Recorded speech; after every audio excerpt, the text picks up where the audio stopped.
عملوا اوضه مخصوص نعملها مش قصدي كان قصدي عايزين ناخد الناس بعيد. مش بعيد. مش نفس شفتي هم واقفين يعني أول فين؟ شمال هم كده؟ واقفين عند الأوضة اللي واقفين عندها. اه فين عايزين وحطوا الرابع. لا حط الرابع وعملوا كده. طيب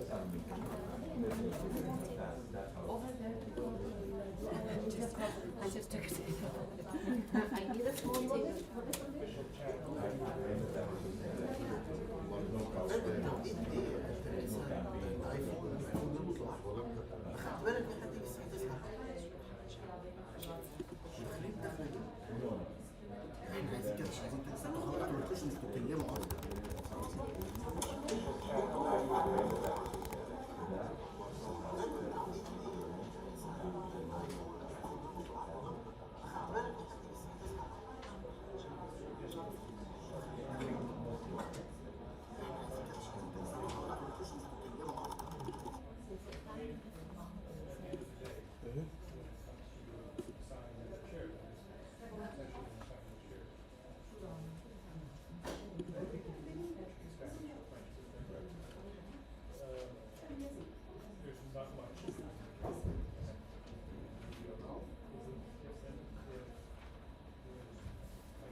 Okay, so is the live streaming the platform is already working or do you need They were all signed in, so it seems to be. It says I just did a test, and it says they're all okay. If you want to check just the individual. I need to. No, I didn't schedule an event on Restream for today. Say that again. Schedule an event for today on a stream, Restream on the. Oh, you need to schedule.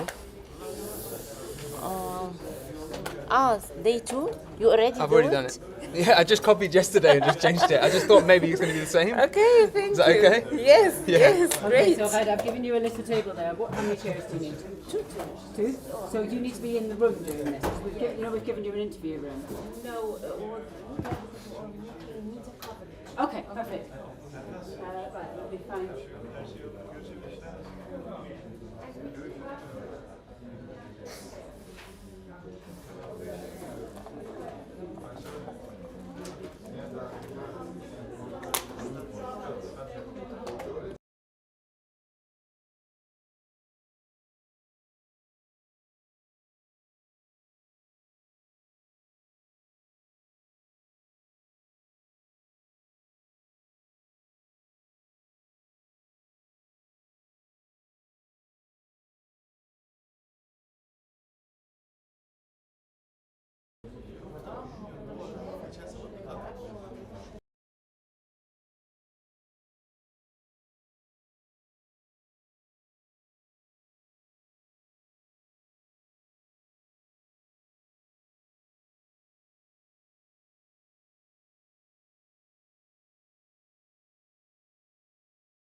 Assalamu alaikum.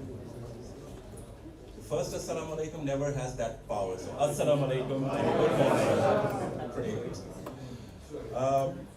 Ladies and gentlemen, sunny day, London, a Sunday. So thank you so much for being here. It's a very special day. Yesterday we had a fantastic day of deliberations, conversations, partnerships, and we actually saw in real time the value and the impact of AlBaraka conversations. Today, this would continue, but today is a special day because we have got a keynote speech from a very special guest. Earlier this year we had the AlBaraka conference in Turkey. That was amazing. You all saw that, witnessed that, and it's in the continuation of the same spirit, and the reflection of our keynote speaker is going to be absolutely valuable for all of us. So without further ado, I would like to invite His Excellency Mr. Necmettin Bilal Erdogan, Chairman of the Board of Trustees, Ilmi Foundation, Istanbul.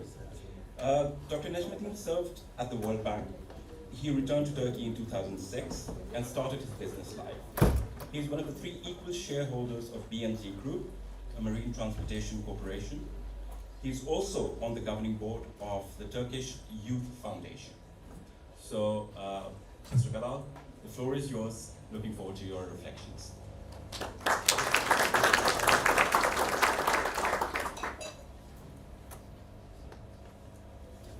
Assalamu alaikum.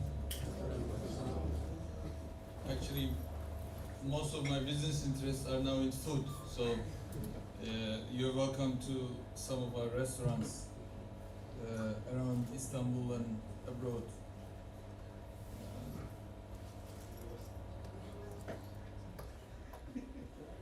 So last year we were together again here for this great occasion. I would like to take this opportunity to appreciate the efforts of Mr. Chalebi in organizing this event. We were talking earlier, it's pretty obvious to me if AlBaraka is not undertaking this organization in London, in Medina for over 40 years, or recently in Istanbul, I guess we wouldn't have a functioning and lively forum for discussing Islamic economics and finance and the issues and challenges that are facing the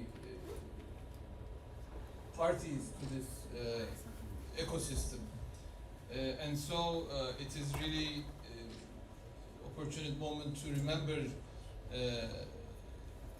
past Salih Kamil, his contribution to Islamic economics and finance, his leadership, and the fact that now Abdullah Kamil is continuing in his footsteps in contributing to Islamic economics and finance, not for opportunistic reasons, by the way, I should add, for really idealistic endeavors and reasons. So I would like to appreciate his efforts and the organizing spirit of Mr. Chalebi. Obviously, last year I began my talk with reference to what's going on in Palestine, and yesterday in a speech in Frankfurt about a memorial for Fuad Sezgin, Professor Sezgin, I again began with a reference to what's going on in Palestine.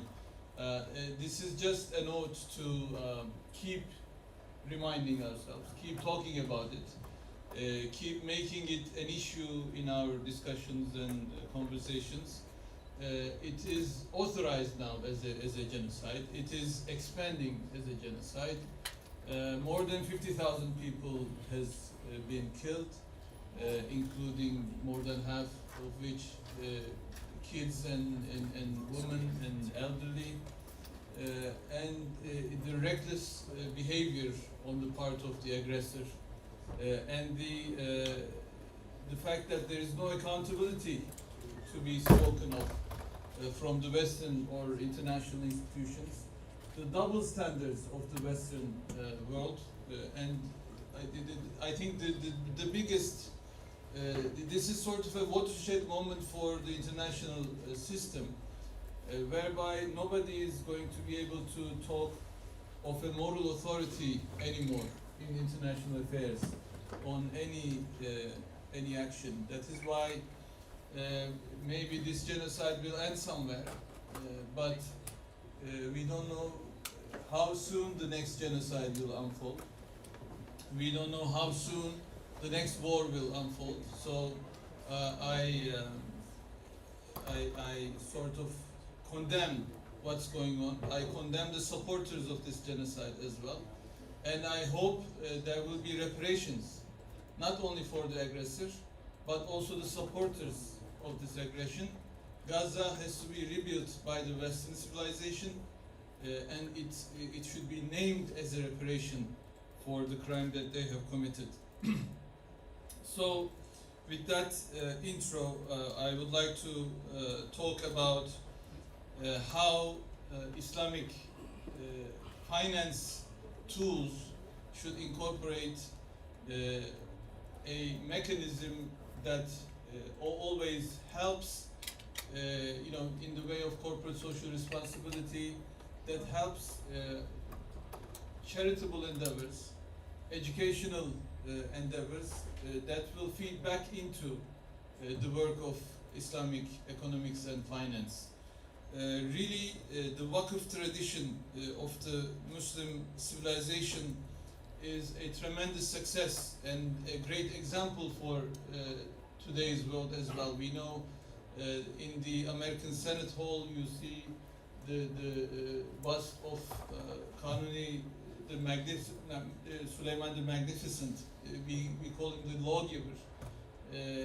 It's basically for the two major reasons he is there, because the American state system, the federal system, they say is very much taken from the Ottoman system of the states, and also the Waqf system that was prominent in the Ottoman Empire. All social services during the Ottoman Empire were provided by the Waqfs, except for the war, for the security, and for tax collection. Everything else was basically undertaken by the Waqfs, the foundations, as we say now.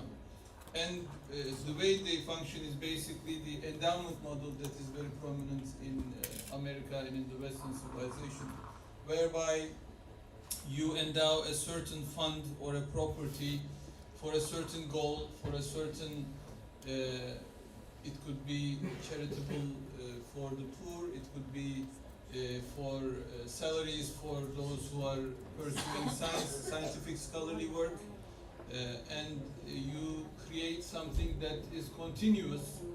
In the Islamic tradition, this is appreciated because Allah says the accounts of those who continue to do something even after they are dead, after they pass away, their accounts for the good deeds will remain open even after they pass. And so if you leave some good deed that continues forever, actually you continue getting the benefits in the hereafter. So this is the core spirit of Islamic endowment model. And in the same vein, the modern finance is trying to be aware of supporting green industries rather than being aware of the environmental outcomes of the investments, right? So we talk about green investment, green funds, green bonds, etc. I think beyond that, we should also incorporate endowments within financial tools in the Islamic finance. One portion of which should definitely be something about research of Islamic economics and finance, because it is inherently valuable to contribute to the scholarly work that will develop the tools of Islamic economics and finance. Beyond that, obviously, a lot of humanitarian issues in the Muslim world About half of the less developed countries are from Muslim countries. And so we have to take responsibility as Muslims of the poverty and the crises that are facing Muslim countries in the world, and this would definitely be a portion of each and every Islamic finance tool going to such endowments and such endeavors. And obviously, to invest in our future, we need to, one of the targets of the AlBaraka Forum in London is to have the strategic aspect clearly in the vision, strategically looking at our issues while trying to achieve some tactical results in the field. So we have to make sure that we are supporting those institutions that are investing in strategic work, in leadership, in talent management, because especially in those countries where we have minority Muslim populations, inspiring a new generation of leaders is crucial. And so I'm coming from the angle of these educational charities, the roles of many roles that I'm trying to fulfill includes, schools and universities and scholarship programs and academic awards and dormitories, and I'm trying to instill that confidence in our next generation so that they can definitely aim higher than our generation or the generations that came before us. And we have to make sure that there is this reinvestment back into younger generations, back into our youth, and especially to instill a sense of ummah.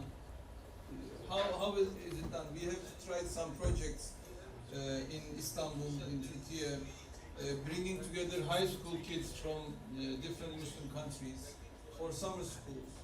And we have seen this to be quite successful, especially if the group is bright and talented high school kids, successful high school kids, to create that friendship atmosphere when they are young in their careers, in their lives, and to understand that, okay, I have brothers and sisters across the globe in Muslim countries and in non-Muslim countries whom I can connect with based on my culture, my traditions, my belief.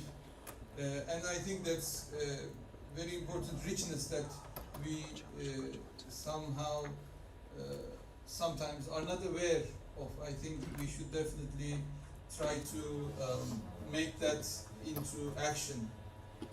Because the rich knowledge and experience and outstanding skills, a deep cultural understanding of our heritage, I think is very valuable going forward.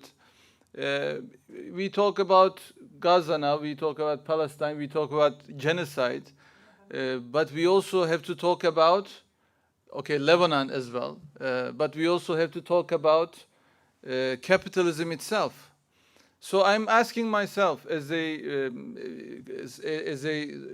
student of international affairs and politics, who has not been able to finish his PhD, but I'm asking myself: is capitalism necessarily doomed to become like this, or are we changing as humanity? So when in Hollywood, the question is whether the robots will take over, right? The artificial intelligence and the robots, they're taking over the world. I'm afraid that's not really the question. I think the threat is us not becoming humans anymore, us becoming like robots, us losing our humane aspects and feelings and sentiments, right? And values, obviously. That is why it is, I think, not disconnected from each other that we are living through a genocide in the 21st century, given all that development, all that advancement of humanity. Okay, we have so much technology, we have so much investment, we have so much capital accumulated here and there, but still we have half of the world in poverty, still we have wars, still we have genocide unfolding. whatever is leading to that is leading to this crucial and cruel financialization of the whole world economy. So finance for the sake of finance. People forget why they are making money, right? Because there is, after a couple of $1 billion, I don't know what they are planning to spend their money on, right? There is no value remains in the whole system. And I think that is the same philosophy at work here in the wars, in the crimes, crimes against humanity, crimes against the earth itself, crime against the rest of the creation.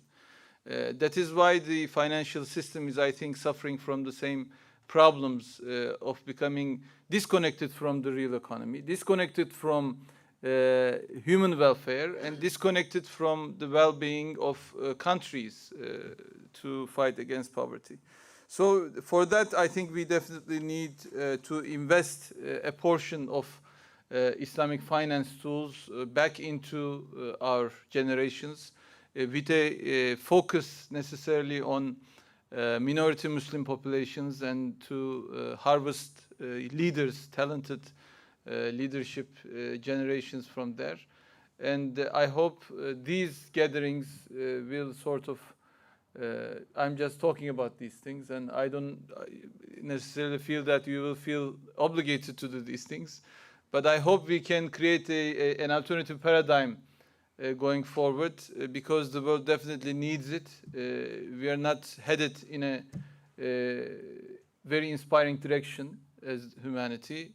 And I hope as Muslims we can find that power within ourselves, despite all our difficulties that we are going through, to propose a new paradigm, inshallah. Thank you very much for listening, and I commend again all those who take part in this event. Thank you.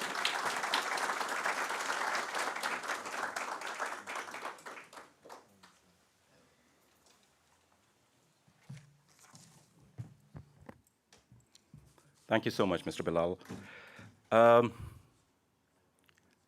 Set of reflections of what you said. There is an absolute disconnect of humans with the humanity. Absolutely agreed on that, and thank you for saying that. There was something very interesting you said, and it kind of hit straight in the heart. That was that the form of capital that we are experiencing, the capitalism that we're experiencing, and there's a huge disconnect of that with the real economy and the welfare of humans, especially at the grassroots and bottom of the pyramid, is absolutely a mess. And that is where the opportunity lies for Islamic economy and economics to contribute, because we have been in theory and in principle, in spirit, all that already exists, centuries ago.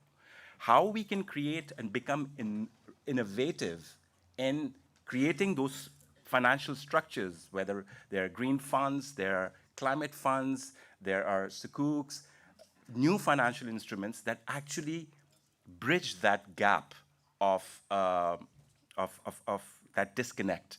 So thank you so much and that actually segues us tremendously to our next speaker, who's going to talk about sukuk as high-quality liquid assets, structures, and navigational liquidity crunches in financial markets. So interestingly, this point segues beautifully into the next one. And for that, I would request my next presenter, Mr. Mohammed Safri Shahul Hamid, Chief Executive Officer of the International Islamic Liquidity Management Corporation. Mr. Safri has almost 30 years of experience in the banking and financial sectors, including over 20 years of meaningful experience as a pioneer, structurer, transactor, and renowned leader in the Islamic banking and financial locally and internationally. He's well regarded as one of the pioneers of the Islamic capital markets globally. So without further ado, Mr. Safri.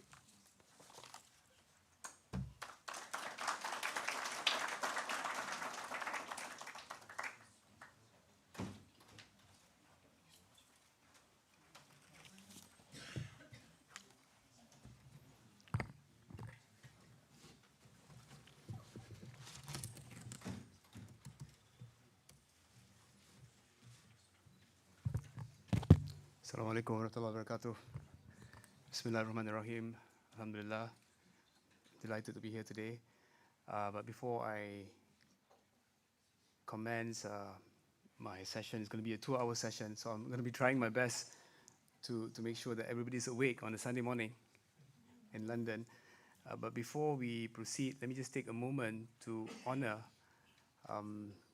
Sheikh Abdullah Kamil, the founder of AlBaraka, and also appreciation to His Excellency Yusuf Hassan Kalabi for the support, and His Excellency Najmuddin Bilal for a very brilliant insight of what's happening in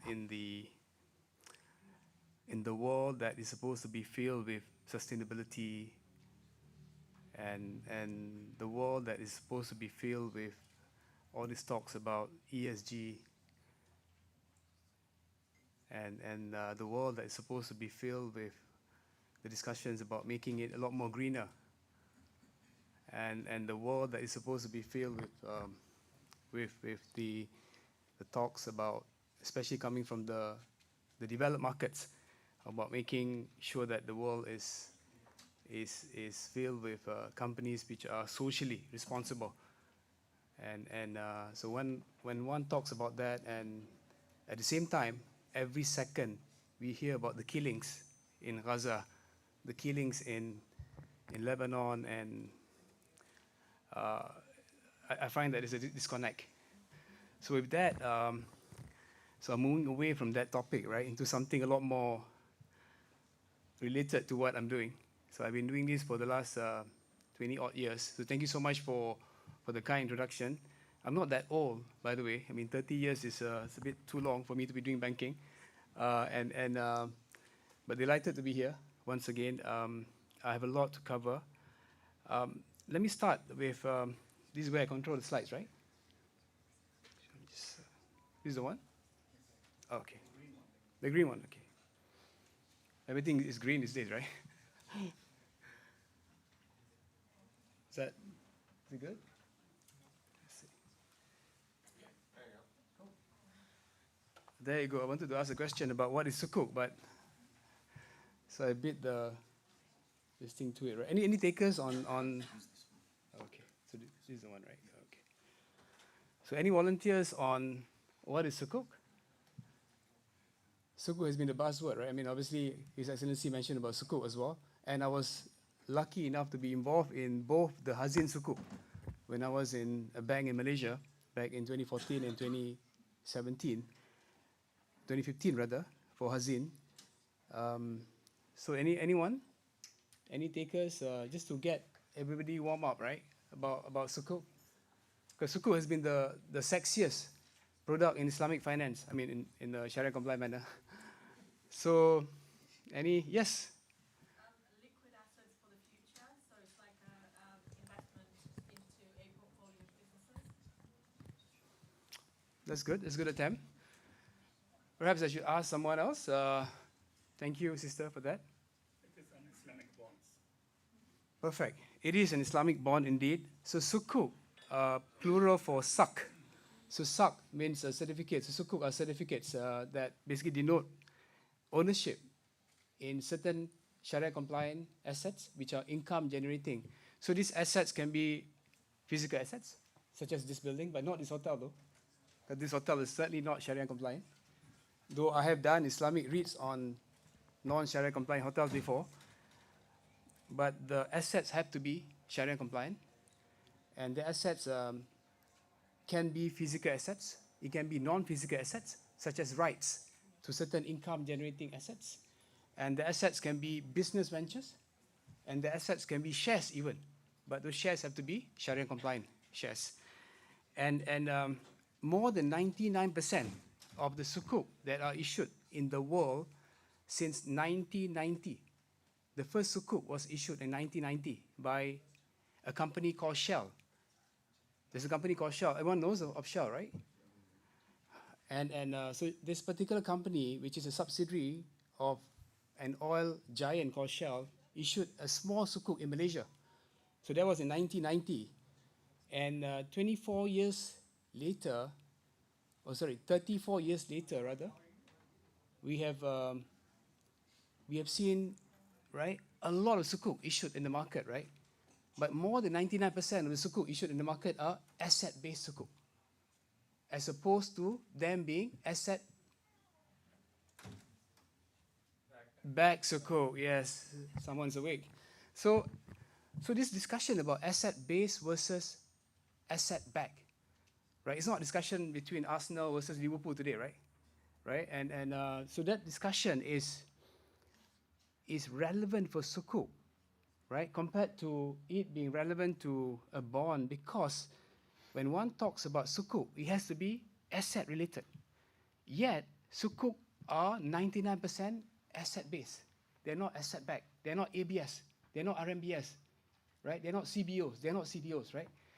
And so what it means is 99% of the sukuk that we have seen in the market basically represent the full credit and faith of the obligors, right? Instead of it being a full faith and credit of the assets themselves, right? And so let me just move on to the next slide, because I can't see the slide. Okay. So the next slide basically talks about how the sukuk market has been growing by leaps and bounds over the last 2 decades, right? And how it has now reached 2 trillion, a data that also include government sukuk issuances. So there are several factors that are driving the growth of the sukuk market, particularly in Malaysia and in the GCC. So the more benign rate environment in the near to medium term is expected to boost the growth in the sukuk market further.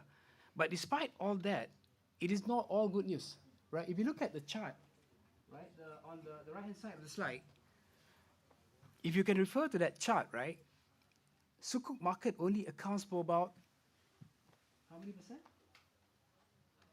About 35%.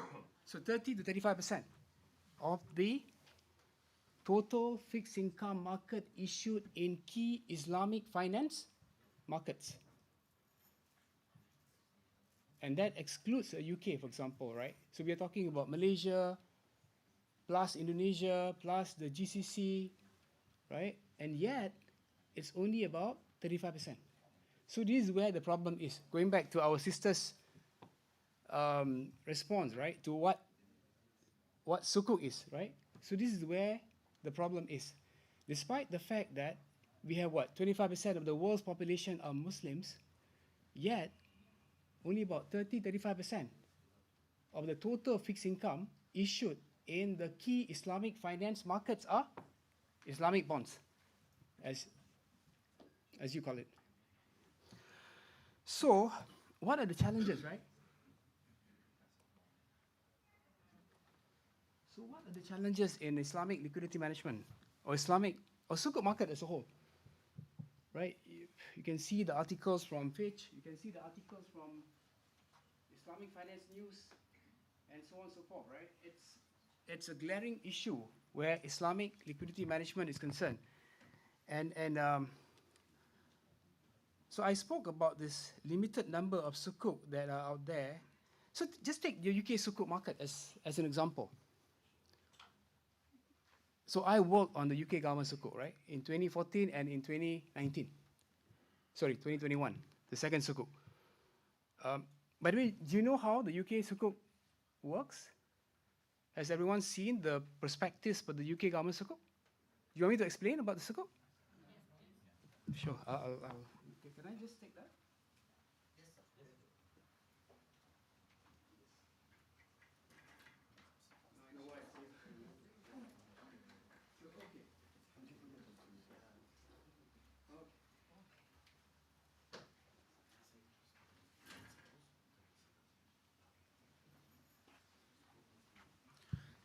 So we'll just take about 2 minutes, right? Yeah. 2-3 minutes, yeah. Okay.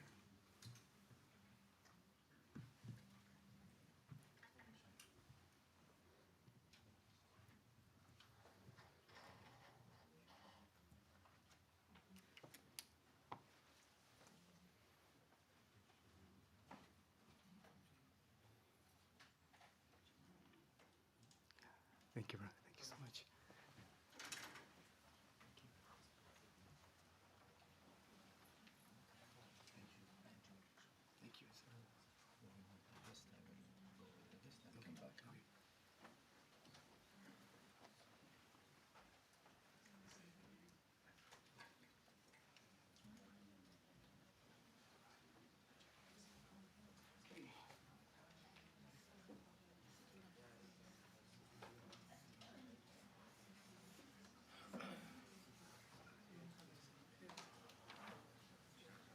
classic example of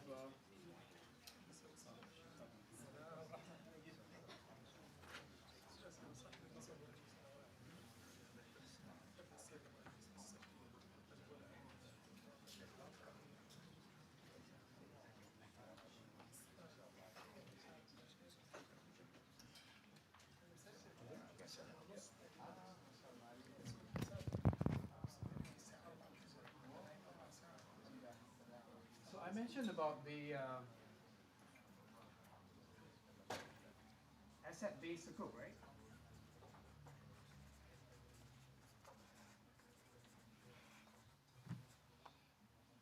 So in a typical ijara sukuk, which is a lease sukuk, right? So we have a company A. Let's just call this company a company A, right? And then we have a trustee or an SPV or an SPC, right? Issuing sukuk in exchange for the proceeds, right? Investors. So these proceeds are going to be used to purchase a building, right? Worth, say, $1 billion, right? This is $1 billion worth of building from company A. So the company A will be selling that building for $1 billion, right? So the next minute, the trustee will then lease this asset back to the company for a rental amount, which is equivalent to the profit payment of, say, $Y, right, for the next 5 years. 3, 4, 5. Okay. So this rental amount is basically the coupon amount, right? So this is a typical ijara sukuk, the most favorite sukuk structure before 2011. Right? I mean, it's still my personal favorite, but now this ijara has been changed to another structure called wakala. But before we get to wakala, let's talk about the UK government sukuk. UK government sukuk is a very interesting sukuk. So the first time we did it was 200 million pounds sterling back in 2012, right? And so in that transaction, the Department of what's the name of the department again? Department of Community and for DCLG, right? If I recall, DCL, was it? Department of Community for Land and Community or something like that, right? It was a landlord, DC. Local government. DC. Communities and local government. Thank you very much. DCLG, right? Yeah. Am I right? Yeah. Cool. Okay. So DCLG was a landlord. And so DCLG, we have an SPV here. So we have an investor, right? So in this case, the SPV issued a 200 million GBP sukuk in exchange for the 200 million proceeds, right, from the investors. SPV will then use this to purchase a 99-year lease, right, from DCLG. So it's a 99-year lease, right? So this is what we call head lease, sublease. So the SPV basically purchased a head lease right from DCLG. So DCLG will then hand over these assets based on this 99-year lease. So upon purchasing this asset, the SPV will then what we call sublease this asset back to DCLG. So DCLG became a sub-lessee. So this SPV was the head lessor, and this guy, DCLG, became sub-lessee. So for being a sub-lessee, DCLG had to pay a sub-lease rental, which is equivalent to, GBP Y million over the next 5 years. So this was a 2014-2019 transaction, right? So that was a sukuk deal. And at maturity in 2019, the unexpired lease term will be sold back by the SPV to DCLG. So for the next 94 years, right? It's 99 minus 5, right? So far so good? So 94 years will be sold back to DCLG for the nominal value of the sukuk, which was 200 million. So that was UK government sukuk. What were the assets? Government buildings. Just government. Yeah. So hence why we had DCLG. Sorry, DCLG, that's right, yeah. So I can talk about more sukuk structures, like in the case of government of Malaysia, or government of Indonesia, right, which was the most prolific green sukuk issuer in the market, right, the most prolific, right. Since we have a lot of Indonesian friends here, so might as well talk about government of Indonesia sukuk, right. So government of Indonesia, there are only 3 boxes here. In this case, SPV, investors, and the government, which is ROI, Republic of Indonesia, did what we call an istisna ijara sukuk,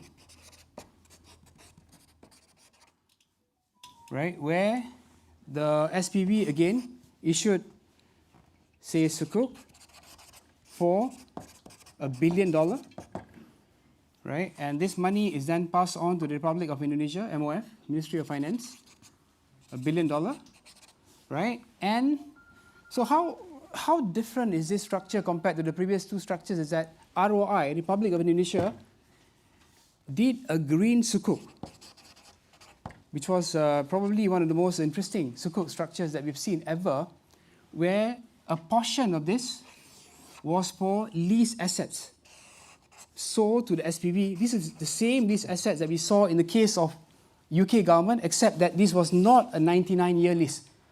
So as opposed to this being a head lease, sub-lease, this was a pure lease.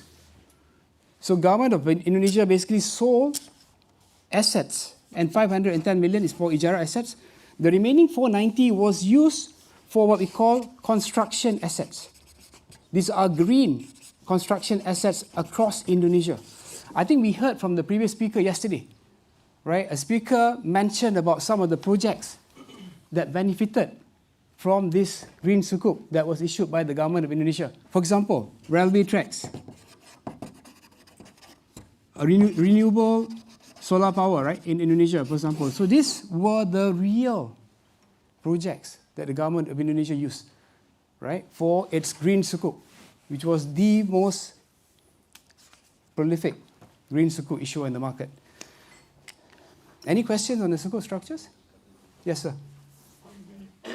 UK one, when the 94-year lease that was surrendered back to the DCLG, is that because of the outset of the agreement, you agreed that you send it back to 200 million? No, it's based on willing buyer, willing seller.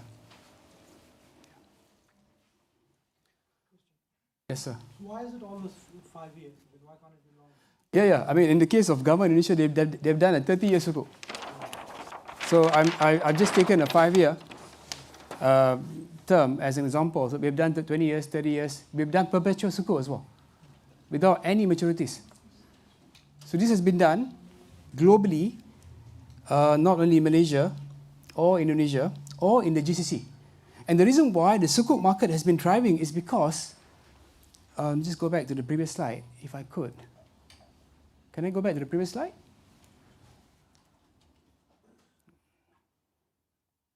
I can't, right? Oh. Yeah. Anyway, just as I was explaining about the sukuk market, right? In the reason why the sukuk market has been thriving is because in the Islamic finance world, whether it's Malaysia, Indonesia, the GCC, there are a lot of infrastructure projects that are coming on stream, right?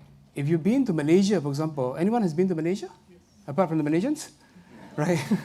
So, if you look at Malaysia, right, I mean, we have this massive, what we call North-South Highway, right, which is about 880 kilometers. So this was funded entirely by sukuk, right? This is what? Close to about 11 billion US dollar, funded entirely by sukuk, right? And then we had all these projects in Indonesia, for example, that are coming on stream, which are also funded by Sukuk issuance. But having said that, it is still about what, 35% of the market, right? Which is a problem, right? So if I can go back to the previous slide, which I'm trying my best to get to, can I? Excuse me. Yeah. Do we have on the market Sorry, sir? beverage or sukuk? Is it available? Beverage. Beverage or ever? Perpetual, yes, we do. We do have perpetual, as I was saying to our brother. Can I go back to the previous slide? Yes, the red one. Which one? This one? Yes. Yeah, this is the one, okay. So the low level, right? The limited number of Sukuk issuance globally. So going back to the UK Sukuk, right? The reason why I brought up UK Sukuk, in the world now, how many countries are there in the world? Just for the sake of 204, right? It's about 200. So how many countries are rated AAA in the eyes of S&P, Fitch, and Moody's? For those who basically track this on a frequent basis, right? I don't, but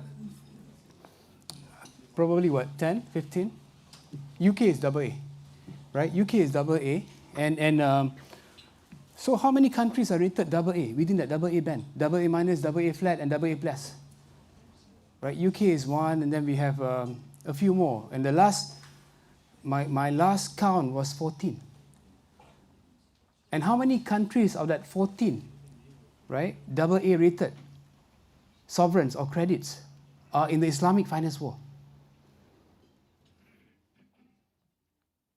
It's a tougher question, right? Because Malaysia is A minus.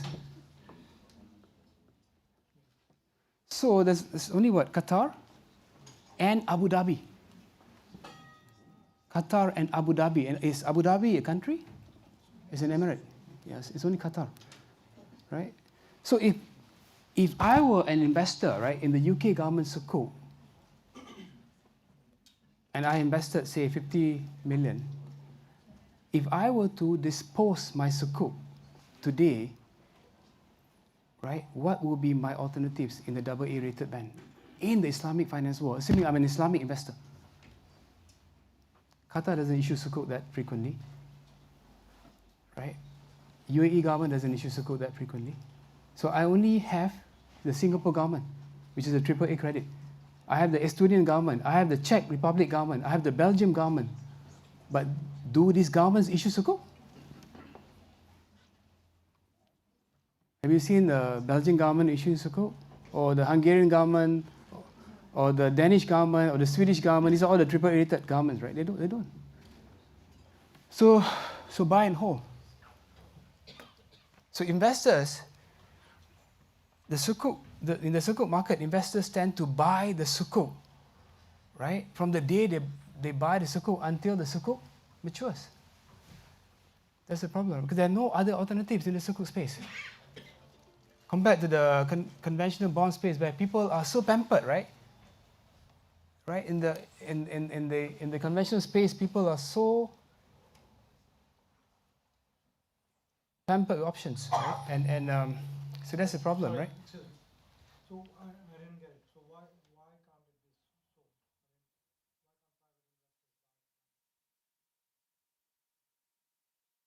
That's a good question, brother. I mean, investors can buy the Sukuk, but who is selling? The ones who want to get out, no? They want to get out, and then if they are looking for a AA rated, the same. What does it matter to them?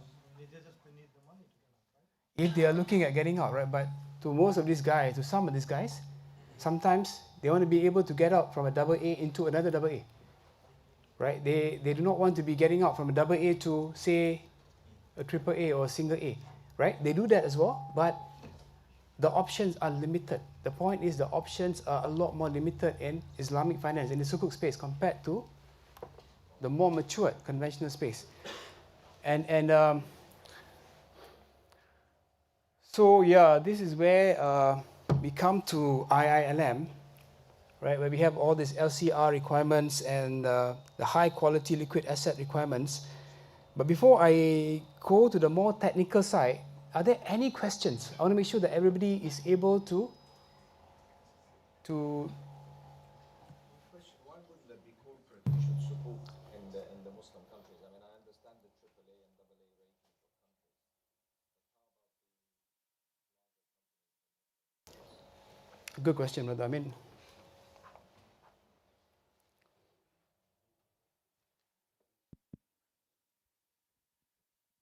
in Malaysia, when we first started doing sukuk, the government realized that they had to provide a lot of incentives for issuers, corporates to issue sukuk.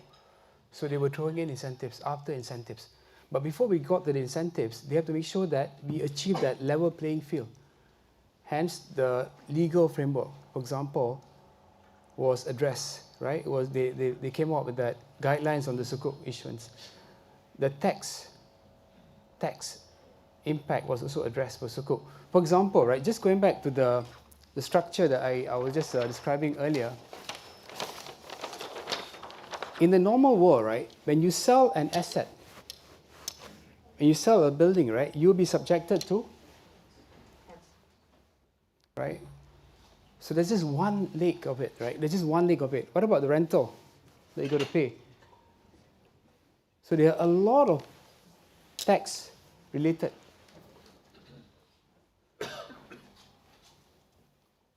Impacts, right, to this.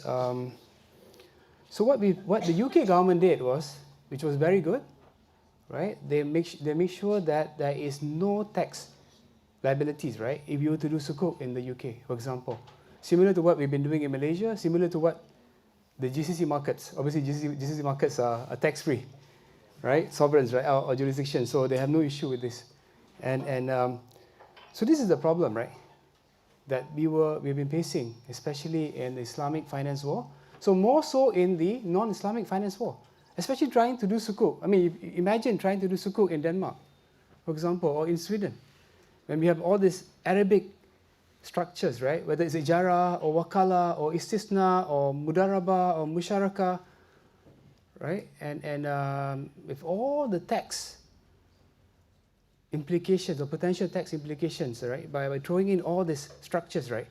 Which is why in Malaysia, for example, we have evolved into something that is away from this, right? I mean, perpetual sukuk, for example, we are now using shares, Sharia compliant shares as the underlying assets, right? To back the issuance of sukuk, right? And so with that, any other questions before I?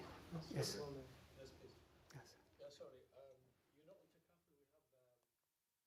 The policyholder funds or the subscribers funds or participant funds. Yeah. Depends on what they call it, Islamic finance. And usually the participant funds in deficit, especially with the GCC companies comparing to its peers in Malaysia. So my question is, can we cover that deficit by issuing sukuk? This is like a way of enhancing the Islamic finance and make it grow. Is that kind of debt could be dealt with as issuing some sukuks? Yeah, of course we can. In fact, in Malaysia, a lot of investors are takaful players. Well, I'm not talking about the investors themselves, the characteristic of the investors. I'm talking that such transaction, we got a deficit in the policyholder funds or the subscribers fund. We are in debt now. So can we cover that debt by issuing sukuk? No, we can't. Oh, okay. We can't. Is it like legal? No, you can't because because investors, they would want to make sure that there's a full recourse, right? So investors wouldn't want to take risks, right? I mean, investors do not want to be liable, right? When it comes to salvaging that gaps, right? On your behalf, when they are, and a lot of these investors, unlike the other asset classes, a lot of sukuk or bond investors are sophisticated investors. And they're managing third-party investors' money, right? So they're liable for it as fund managers, right? As pension funds, for example, as sovereign wealth funds, right? So they need to make sure, even as insurance companies, right? Insurance companies wouldn't want to invest in that themselves, right? Just to plug the gaps because they are managing the policyholders' money, right? So that brings me to the definition of high quality liquid asset, where we have level 1, level 2A and 2B, and specific to ILM, because of the limitations in Islamic finance, the Islamic Financial Services Board, which is also based in Kuala Lumpur, has recommended its members to grant a level 1 and 0% risk weight treatment to the ILM. So at the moment, we are between level 1 and level 2, right, which is comparable to Islamic Development Bank long-term sukuk. It's a long-term sukuk, yeah? And some of the short-term sukuk issued by various central banks all over the world, right, which are also treated as level 1, right? But unlike these two options, ILM short-term sukuk is done or is issued rather on a monthly basis. So if you look at, I will skip this part. I'll just go straight to this part and I'll come back to the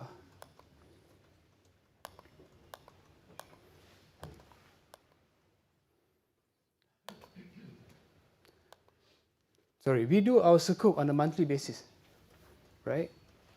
And so our sukuk basically ranges between 800 to about 1.3 billion dollar on a monthly basis. So that is the difference between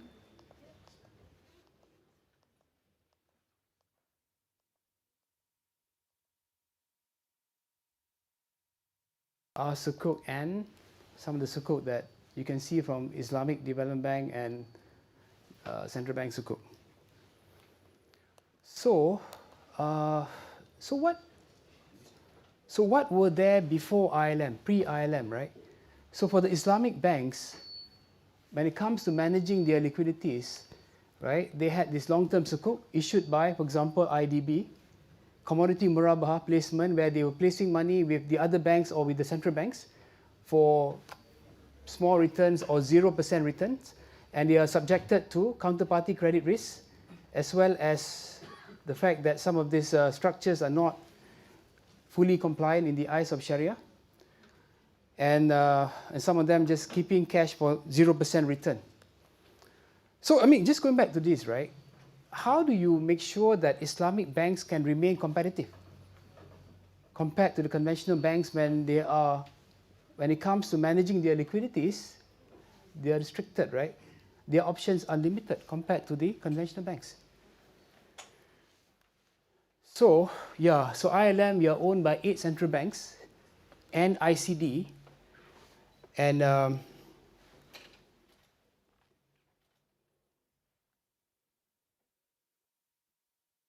so before ILM, as you know, the cross-border liquidity Islamic management offering was underdeveloped.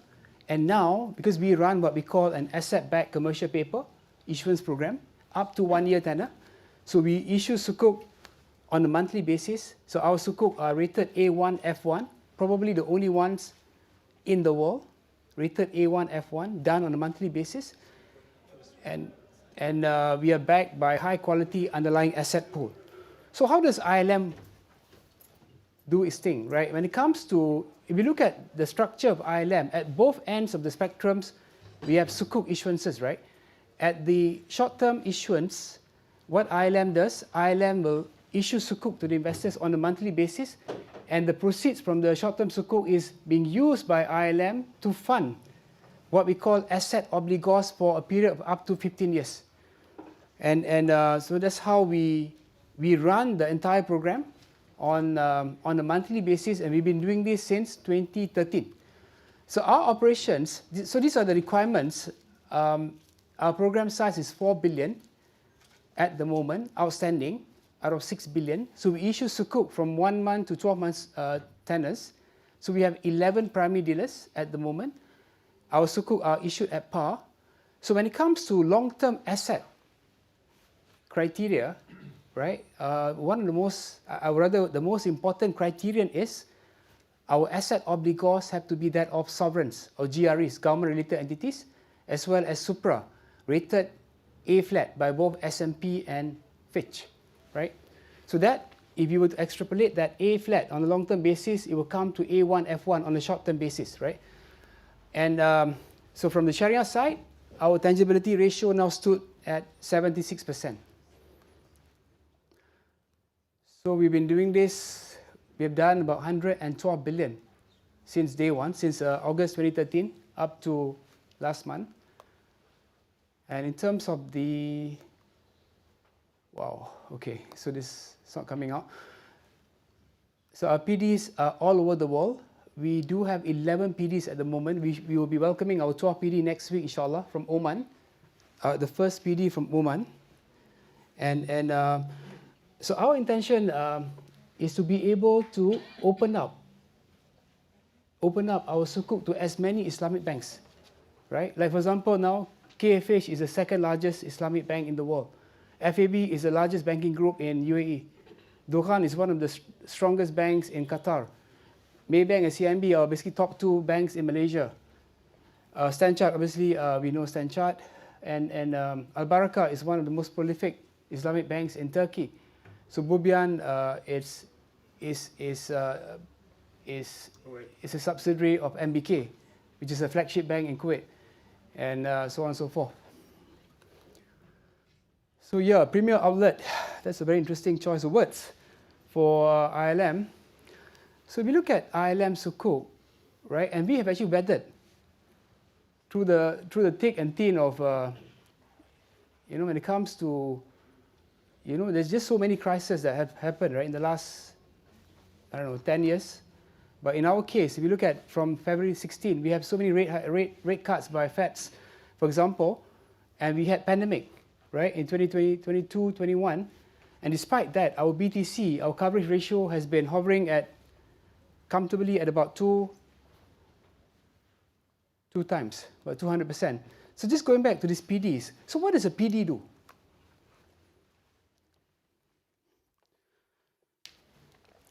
Each of the PDs here, they will have to indicate a minimum commitment. So when they become a PD with ILM, right, they have to indicate a minimum commitment of X%. So for every auction on a monthly basis, say for example, a PD here will have a 10% minimum commitment, right? Just take a 10% without naming that PD. So for every auction, assuming we're doing an auction of $1 billion, that PD would have to bid a minimum of 100 million. As underwriter. Underwriter. Yes, sir. Did I understand correctly, you issue your sukuk for 1 year at par? Yes.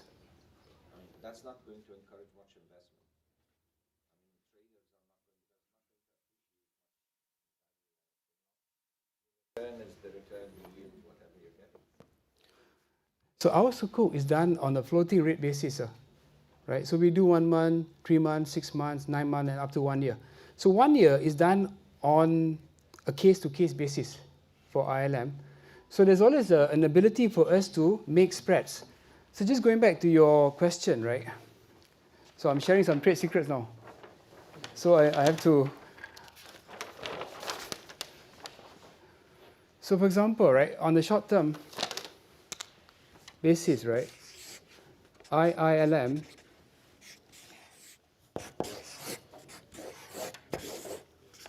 so this is short-term sukuk. So this is long-term sukuk. So up to 15 years, right? So this is up to 12 months. So investors, yeah? ILM. So ILM issues sukuk, right, on the floating rate basis, right? So this can be a 1 month, 3 months, 6 months, up to 12 months. So we do sukuk. So it can be a 5-year sukuk, it can be a 10-year sukuk, it can be a 15-year sukuk. So there's enough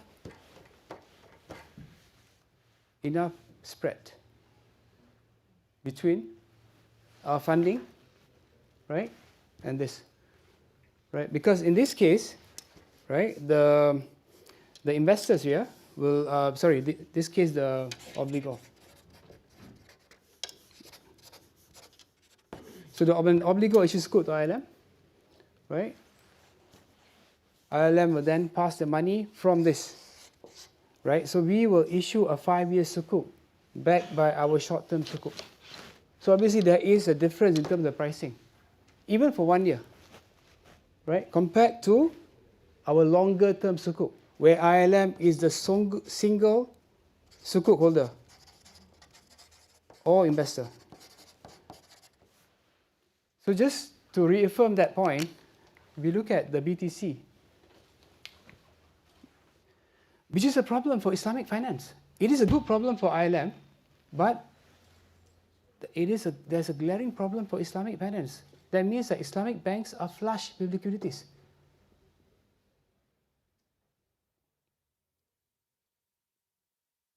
So the demand. All the issues just government issuance, or is there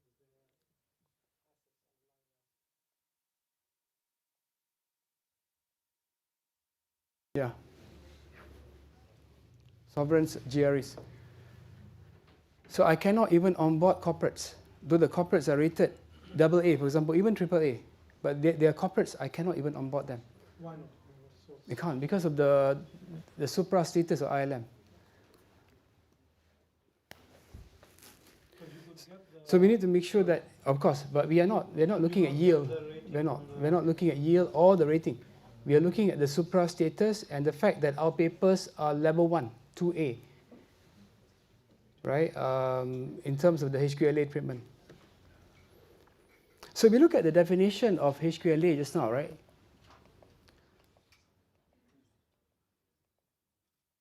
Yeah.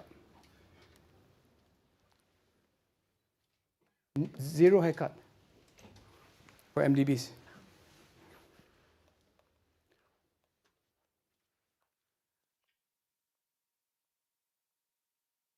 I'm actually quite disappointed that I won't be able to show these 2 slides, but yeah, that's fine.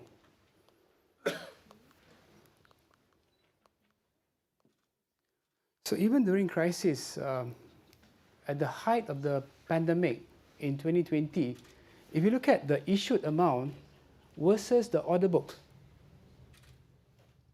right? Even for the 6 months, right? And we did not do 12 months, just 6 months maximum. The order books are way above, or way above the issued amount. That happened in the bond market as well. Sorry? That happened in the bond market. Yes, of course. But for Islamic finance, it's a lot more apparent, right? Even during the crisis, right? During the COVID, for example, right? When we were having problems, for example, when the market was having problems when it comes to the yields, right? Because during the crisis, as you know, the yields spiked up. I think more importantly is what happened after in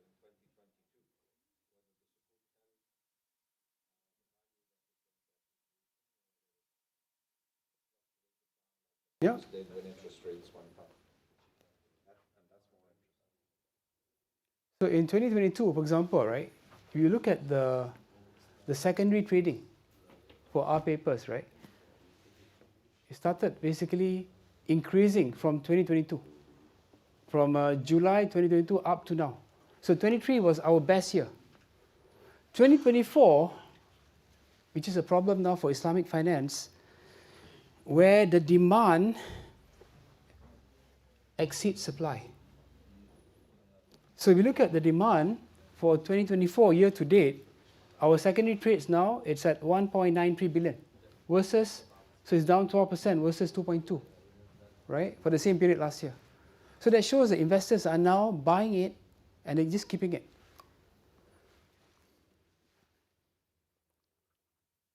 So what's next for ILM? So yeah, for ILM,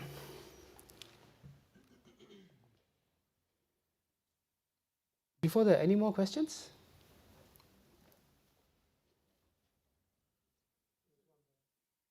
Oh yes, yeah. Hi, just wondering what your fees are like in comparison to And I'm really going into the trade secrets. No, we don't charge any fees. So why are people coming to ILM then? That we don't charge any fees. Do you want to answer that question, Mr. Majid?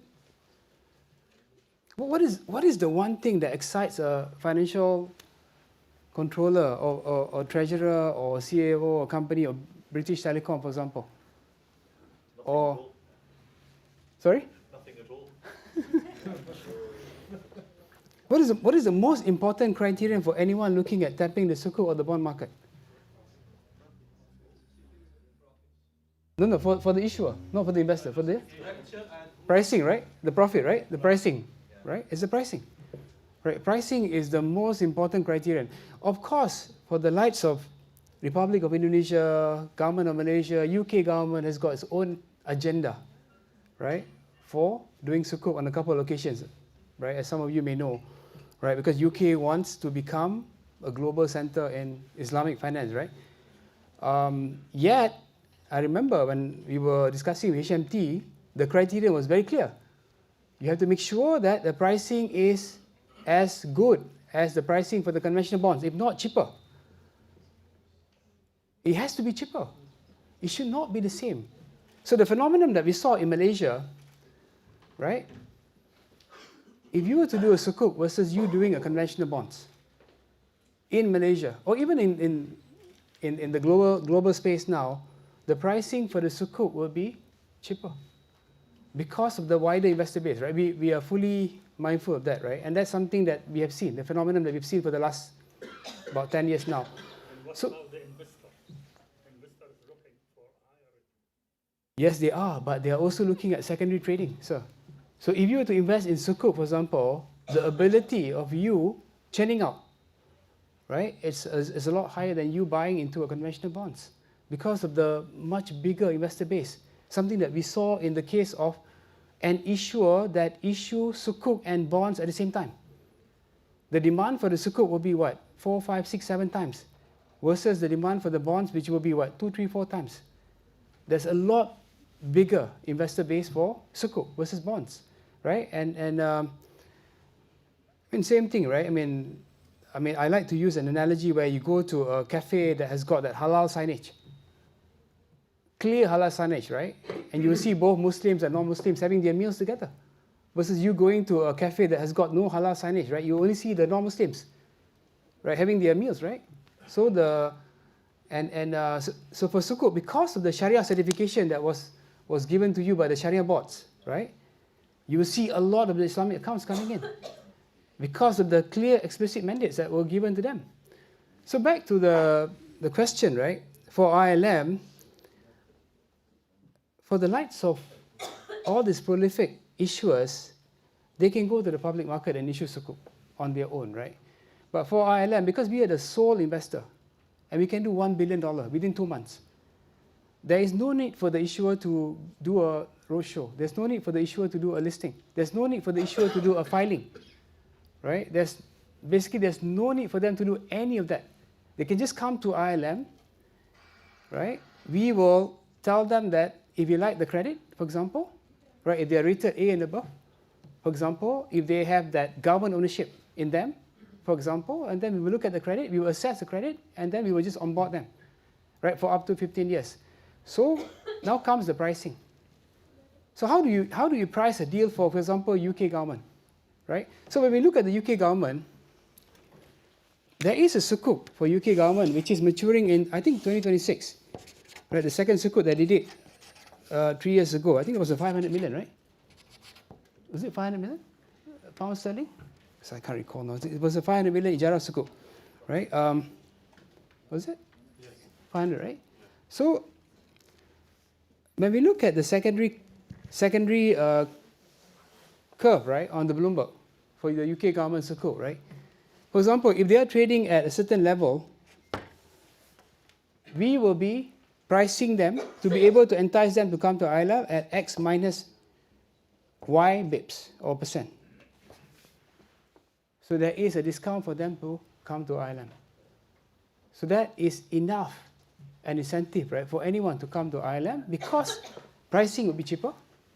There's no need for them to go all over the world to sell the sukuk, right? To go to Singapore, Hong Kong, to the GCC, right? To market your sukuk, right? And there's no need for you to get your sukuk listed on any of the exchanges, right? So everything is a lot more simpler by coming to us than you going to doing a public sukuk. There are other considerations because I came from the other side, right? When I was doing sukuk, right, on behalf of the banks, of the investment banks. So why wouldn't people come to ILM? For example, right, a lot of the investors, especially, yes, sir. Is it only for government issuances, or I mean, I'm talking about say No, we do not do corporates. That's what we were discussing earlier, right? And yeah. I think the biggest challenge would be regulation, and it's not just pricing, it's also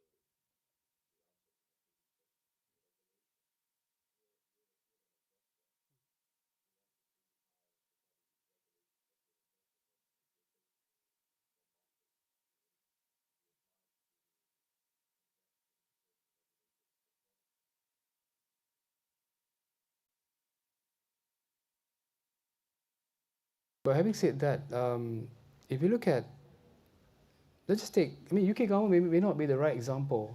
Is there any other credits that come to your mind? Mubadala.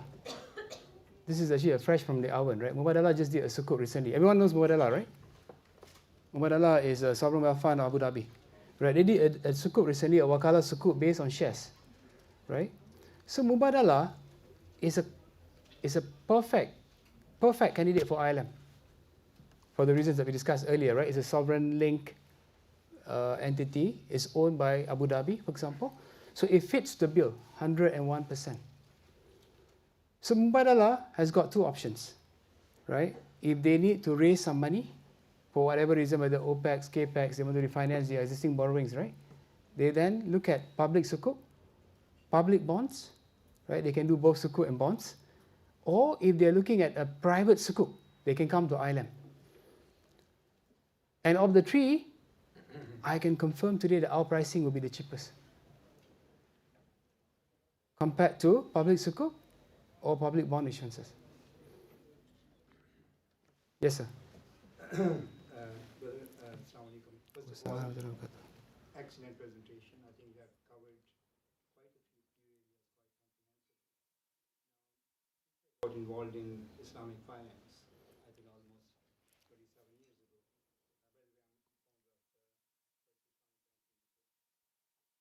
All I've been hearing is lots of problems, the challenges and all that. Now, looking at your structure, IRLM, today you're dealing only with the governments. Look at the structure of Islamic Development Bank. Now, the Islamic Development Bank has another department, ICD, that deals with the corporates.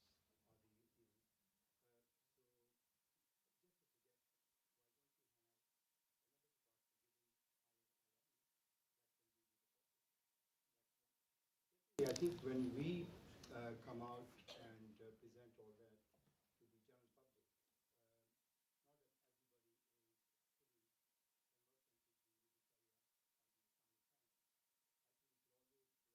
solutions rather than just the problems and the challenges. Thank you so much for that insight. So I think just to your first point, so what we're trying to do now, just to your first point, we are looking at expanding the sukuk beyond the 12 months, and we are also looking at bringing down the rating curve. Right, at the moment it's A flat, right, and so we are looking at bringing down the rating curve to as low as BBB to cater for credits which are not within that A flat or at that A flat rating criterion. So when it comes to the the possibility of bringing corporates, so going back to I think brother's question as well, I think at the moment it's still at the, because that's actually our mandate. Our mandate is basically to look at sovereigns and sovereign link assets, and because our role, brother, is not about getting the corporates to issue the sukuk. Our role is to make sure that Islamic banks have outlets to place their excess funds, right, at any given point in transit. Right? That's another way of looking at it, right? So we want to make sure that Islamic banks, whether you are from UK or from Pakistan, for example, right, if you have excess funds in dollars for now, right, you have the ability to place money with ILM for a very decent return, and that investment that you're putting in would allow you, right, it is not a murabaha or wakala placement, for example, right, which are non-tradable. So you can actually invest in our sukuk, right? And you can actually trade that sukuk at any given point of time, right? So that's the beauty, right? So our papers are somewhat liquid now. It's getting a lot more liquid now. It's about 2 billion this year alone. Our papers are obviously Sharia compliant in the eyes of some of the most strictest Sharia scholars. I mean, our papers are, we are probably the only source of reliable and dependable issuer of short-term sukuk in the world. And yet, we are now looking at extending that to beyond the 12-month tenor. So what would that mean? That would mean that we'll be competing with the likes of ISDB, sukuk. We'll be competing with the likes of some of the other SOEs or GRE issuances, right? Because they will be doing a 5-year sukuk. They'll be doing a 3-year sukuk, for example. So we'll be in direct competition with them. So there's something that we're assessing. We are also assessing issuing in other reserve currencies apart from US dollar. Because there have been 1 or 2 reverse inquiries coming to us in terms of issuing in pound sterling. Right, for us to issue in Singapore dollars, for example. So those are the considerations. And yeah, in terms of investor base, right, as I was saying earlier, ILM, the issue is more on the asset side.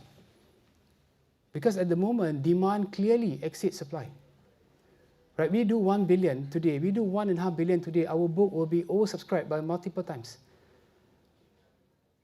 So the issue is not so much on this side, it's on this side.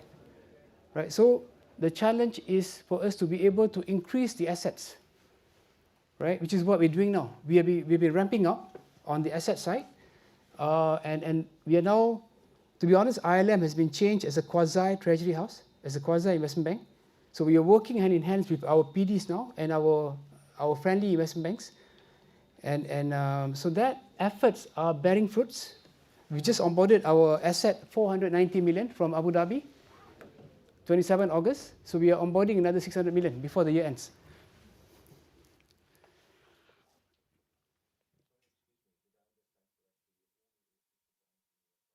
At the moment, sukuk.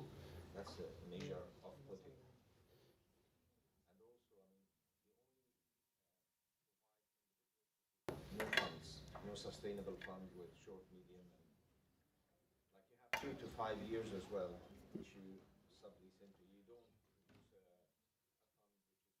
1 year term. We do, on a monthly basis. So just just going back to our structure.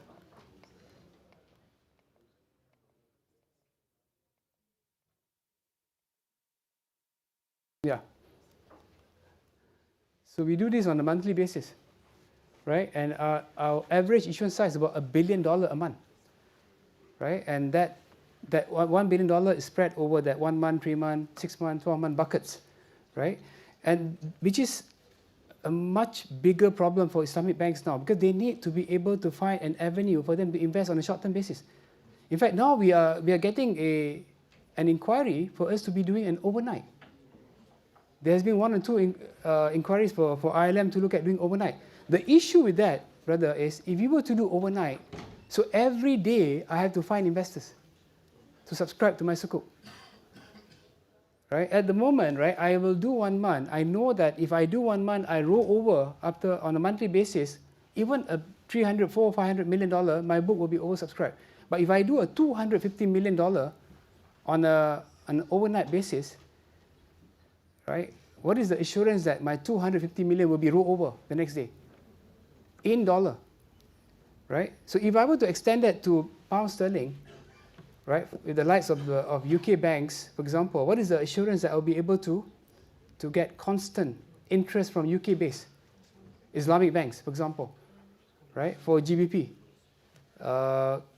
currency, for example. So that's something that we're looking at. So our role is to plug that gap. So we've been able to narrow that gap, right, in the last couple of years. So we will continue to plug the gaps.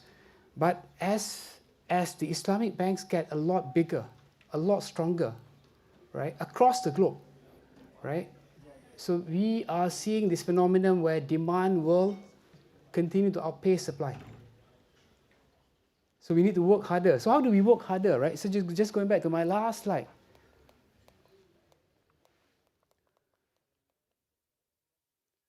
So we need to continue to increase this. So this was recently increased to 6 billion in August. So we are looking at ending this year at above 4 billion. So we are looking at 5 billion by end of next year and 6 billion by end of 2026.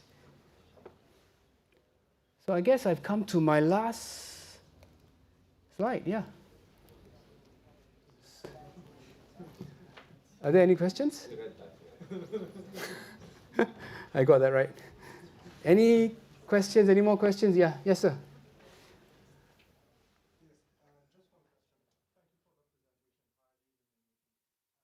How open would be IRM to issuance in euros, by corporates,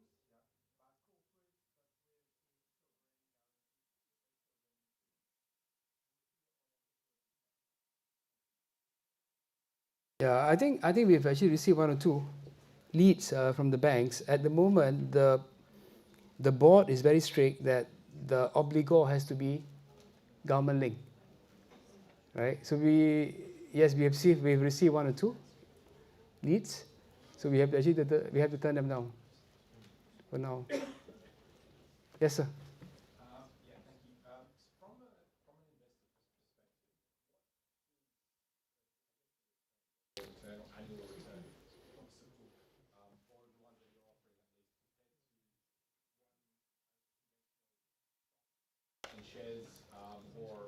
There's a mic for you. But it is. Yeah. So what's the return typically of your sukuk on an annual basis, and how does that compare to, say, stocks and shares? Let's just say of S&P or real estate. In the long term, I guess. Bear with me. Okay, so we look at the HQLA fundamental characteristics, right? I mean, we have to make sure that low risk, right? Low correlation with risky assets, and flight for quality and low volatility. So we have to. So because of that, our return, is not that high, right? But more importantly, we have to qualify for that level 1, level 2A, right? For banks, for example, they cannot simply invest in stocks, right? So our investors are FIs, right? 55% of our investors are banks, Islamic banks. 45% are end investors, and they are asset managers. They can be takaful companies, they can be sovereign wealth funds, they can be central banks, for example, but 55% are still banks. And they invest in our papers because of this HQLA requirements. So they have to make sure that, which is very important for ILM, because of this mandate that was entrusted onto us, right? And they need to be able to manage their liquidity well. But at the same time, we do not want them to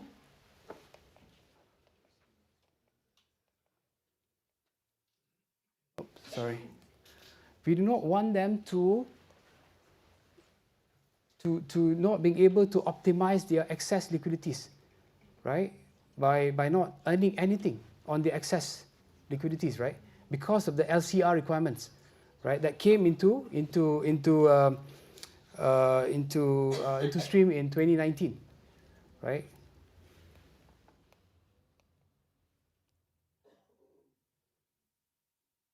Any? Yes, I spent 20 years as a multi-asset manager for leading banks.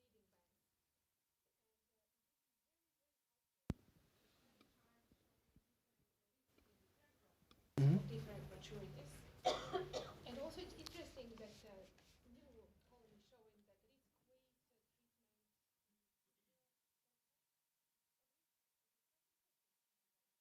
Yes, of course. For the capital requirements. Yeah, which is why I feel that more and more Islamic banks should be coming to ILM because of 0% risk weight, right? And compared to you investing into other asset classes, for example, right? Like if you were to invest in corporate sukuk, at best you will get 2A.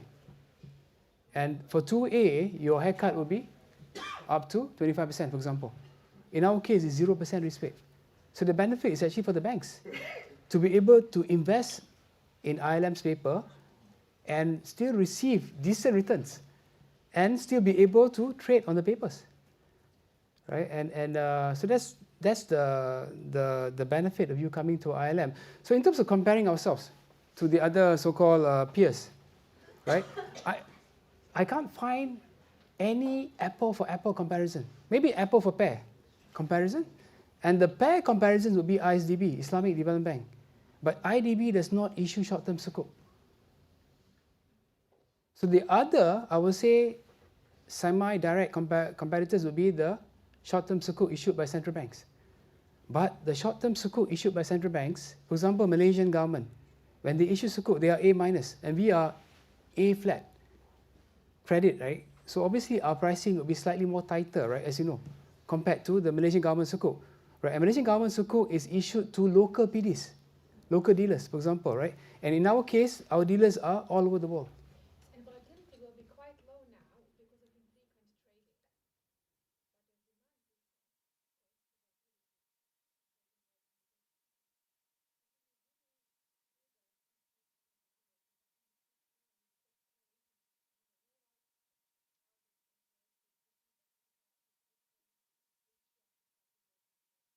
Yeah. But at the same time, you need to make sure that they are also classified as 0% risk weight. Right?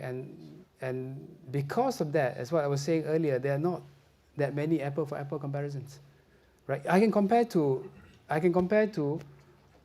sukuk issued by corporates, for example. Right? Obviously, their returns are a lot more. Right? I would say there are a lot more meat to those the papers issued by corporates, for example, compared to our returns, right?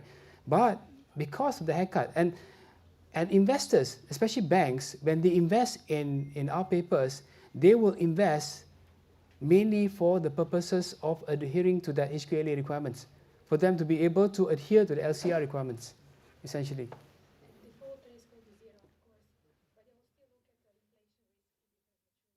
Mm-hmm.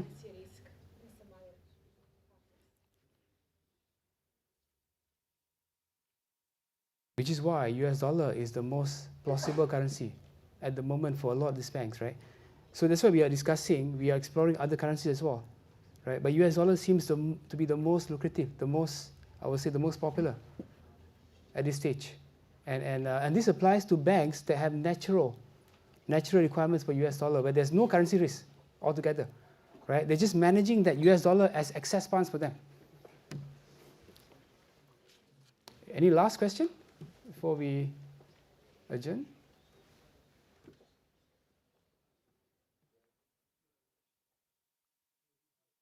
Oh, I'm sorry. Yes.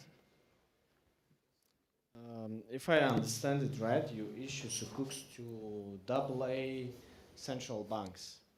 How about central banks of Central Asia, whose rating is B minus? Do you issue sukuk for them, and how would the interest of the investors be? For example, Uzbekistan recently this year issued a bond, Euro bond, I think, for 400 million. Why would they go to London Stock Exchange or other exchanges, but come to you and make it more halal way? Halal way. Thank you so much. Yeah.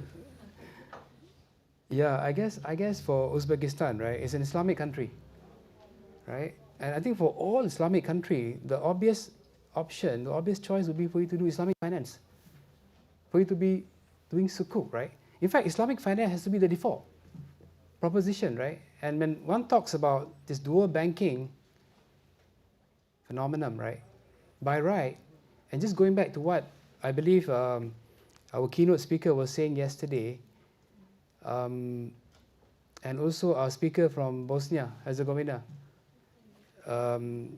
spoke about this, ethical finance, and you were comparing it with the likes of Sweden, Denmark, for example, right? So Islamic banks should be the default propositions. So every bank should start as Islamic banks. So conventional banks should be the alternative finance, not the other way around, right? So that's a very important point. So coming back to Uzbekistan, yes, Uzbekistan should come to ILM. right? And for that, you can come to ILM. The only issue is actually on the rating, because you're not rated A and above, right? You are what, double B? Double B now, right, Uzbekistan? So Uzbek can come to ILM, right? We can actually get Uzbek to be guaranteed by a triple A or double A, right? Credit guarantor. It can be in the form of a bank, right, which is owned by the government, right? Or even ISDB or ISEC, for example, as examples, right, of guarantors. But for you to come to ILM on your own, obviously, it's not going to be doable, right? It's going to be impossible. But you can do it, right? Because you are a sovereign. Unlike, I think there was another question, right, posed by our brother there, right? A corporate coming to ILM with a guarantee from a sovereign, right? That was your question, right? Well, I mean, I'll take it over in a break, but it's more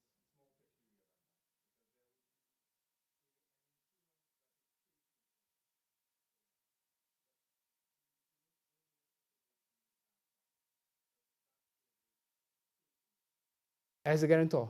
As a guarantor. But who is the obligor? Over the break. Okay.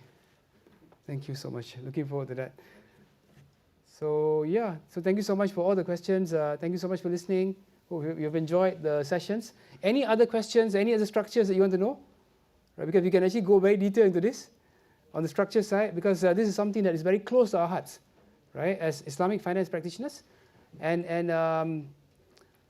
otherwise, thank you so much for listening, and have a good day.